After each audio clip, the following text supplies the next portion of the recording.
Welcome to Highway Herald, your roadmap to the latest in auto.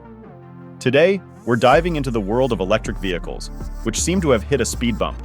The enthusiasm for EVs is waning, with consumers showing reluctance, governments rethinking their electrification plans, and automakers delaying their EV projects to conserve capital. This has led to dealers struggling to sell EVs and looking for ways to offload their inventory. Let's explore the 7 key reasons behind this trend.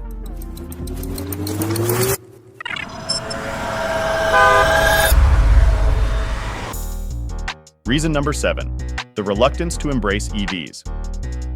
The EV market faces challenges as manufacturers' early entry hasn't convinced most drivers. The goal of widespread EV adoption by 2030 is hindered by potential adopters' demands: shorter charging times, longer driving range, and lower prices. Only Hyundai Ioniq 6 SE-RWD long range meets these, revealing a market gap. EV sales have grown since 2016, but growth is slowing. Tesla's profitability has dropped, the UK postponed the gasoline vehicle ban, and Mercedes-Benz delayed its EV sales target. Toyota offers a mix of vehicles. General Motors and Ford have scaled back their EV plans due to profitability and production capacity concerns. Consumers find EVs' expensive charging infrastructure inadequate, and often view EVs as additions, not replacements for gas cars. Despite these obstacles, manufacturers remain hopeful about EVs' future. Reason number 6, Chinese EV makers face EU probe. The European Commission has warned Chinese EV makers BYD, SAIC, and Geely over insufficient information on subsidies, operations, and supply chains in its state subsidies investigation. This could lead to tougher EU fines. The Commission may resort to facts available, potentially imposing higher duties on imported products. The probe, initiated by Commission President Ursula von der Leyen, could result in stringent measures against dominant Chinese green tech makers. Trade Commissioner Valdis Dombrovskis expects the probe to conclude before the summer break. This comes as Chinese President Xi Jinping is set to visit France, and Beijing initiates an anti-dumping investigation into European brandy imports. Analysts at Rhodium Group speculate that Chinese EV makers could remain profitable even with EU import tariffs of 15 to 30%, but tariffs as high as 50% could cause significant damage. Reason number 5, the slowdown in EV sales. In the early stages, dealers were thrilled to sell EVs. Early adopters were eager to get their first eco-friendly vehicles, and high demand coupled with supply chain issues allowed dealers to sell EVs with substantial markups. However, times have changed. The demand for EVs has cooled as the middle class isn't ready to embrace electric cars due to their cost and convenience compared to ICE cars. With stabilized supply chains, the EV market has flipped, with supply exceeding demand. Growth has slowed, and EVs have seen an 8% decline year over year. Meanwhile, production has reportedly increased by over 500% compared to last year. As a result, EVs are accumulating, and dealers are struggling to sell them. Massive discounts aren't enough to move the inventory, leading to a market day supply well above the industry average. For instance, the supply for specific models like the Mercedes-Benz EQS and the Mustang Mach-E extends up to 157 and 151 days, respectively. This situation has led many dealers to reconsider their participation in the electrification trend. Before we delve deeper, we'd appreciate it if you could subscribe to Highway Herald. Your support fuels our passion to create more content like this. Now let's explore reason number 4, the shrinking profit margins. EVs, once a lucrative venture for dealers due to high demand and low supply, are now posing a problem. Dealers used to impose massive markups on popular models, raking in thousands of dollars and enjoying high profit margins. However, with the current low demand and market oversupply, such markups are no longer feasible. Manufacturers and dealers are desperate to clear their current supply. Tesla has escalated a price war with a recent $2,000 price cut, forcing other car makers to follow suit.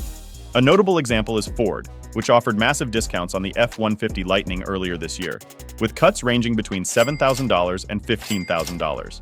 In this situation, dealers can't rely on markups. Their profit margins are so tight that some are even giving up on any profit, aiming just to clear their EV inventory. Given the current market day supply situation, this doesn't come as a surprise. Reason number 3, the effort of selling EVs. Electric cars are moving off the lot slower than expected, posing a challenge for dealers. Not only does it take time to sell the inventory, but salespeople also need to invest significant effort. The buying process for EVs is more complex compared to traditional gas-powered cars. With gas cars, the process was straightforward. Visit a dealer, test drive, complete paperwork, and drive off with a new car. With EVs, it's more complicated. A recent study showed that potential EV buyers make an average of 4 visits before making a purchase. They're less familiar with EVs and want to ensure they're making the right decision. This is understandable, but it means salespeople who work on commission have to invest 400% more time to earn the same commission. In essence, they're working 3/4 of their time for free when selling EVs. To make matters worse, many potential buyers make multiple visits but eventually give up. As a result, salespeople often resort to various tactics to steer customers back to gas cars, even providing misleading information about charging, range, or highway speed. Reason number 2, the absence of maintenance money. While car sales are a significant revenue source for dealers, the lion's share of their profits comes from maintenance and repair services. However, with EVs, this easy money is no longer guaranteed. Traditional services associated with internal combustion cars, such as oil changes or minor repairs, are not applicable to EVs, impacting dealers' profits. Repairing EVs presents its own set of challenges. Contrary to the expectation that EVs should be less problematic than their ICE counterparts, in reality, EVs cause 80% more issues, according to a recent Consumer Reports survey. The nature of these breakdowns is different, often involving software and electronics rather than mechanical issues. This requires a different skill set, and many dealer staff are not trained to handle such problems. As a result, broken EVs often sit on dealer lots for weeks awaiting manufacturer feedback. This increased complexity and time-consuming repair process can lead to dealerships being cluttered with broken cars, negatively impacting their operations. Reason number 1, the burden of EV investments. To sell electric cars, dealers must meet certain manufacturer-set criteria, including installing charging infrastructure and staff training. However, these requirements entail substantial investments, often running into hundreds of thousands of dollars. Given the current state of the EV market, many dealers are hesitant to make such hefty investments.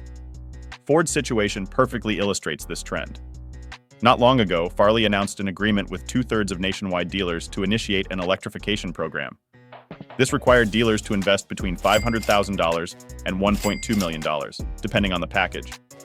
However, by late 2023, this number had halved, and recent data suggest it has now dropped to 1/3. With the Mustang Mach-E at a 5-month market day supply and the F-150 Lightning produced at just 1/3 of its capacity, dealers are reluctant to invest in EV programs. Ford isn't alone. GM is also grappling with the EV economy, postponing major EV investments and requiring dealers to make significant investments to sell electric cars. Interestingly, Buick dealers were asked to invest $400,000 in the EV program, even though Buick doesn't currently sell electric cars. Unsurprisingly, half of Buick dealers chose a buyout program over EV investment. As for other GM brands, the company is pressuring dealers without issuing ultimatums.